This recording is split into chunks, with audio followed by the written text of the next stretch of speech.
Au marché B de Bafoussam, Joshua aussi échange avec les populations rassemblées autour de lui. On va faire un exercice de réconciliation, de paix et de vérité.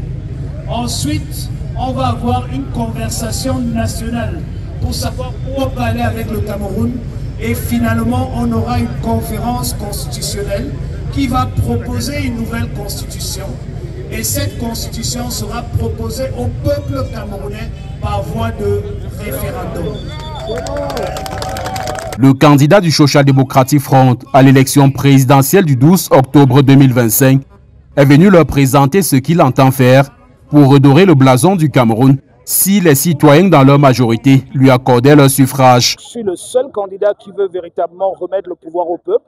Et donc si le peuple camerounais veut reprendre son pouvoir qui lui a été arraché depuis 1960, il faudrait d'ailleurs même arracher depuis l'époque des colons, il faudrait absolument le 12 voter, et c'est ce que je leur ai dit, le bulletin rose. Dans son diagnostic froid sur ce qui crispe la marche du Cameroun vers l'émergence, il a dénoncé l'hypercentralisation du pouvoir qu'il souhaite remplacer dès son accession à la magistrature suprême par un système fédéral dont il a vanté les atouts. Nous devrons transformer notre diversité en puissance, pas seulement en force, et nous devrons nous organiser autrement.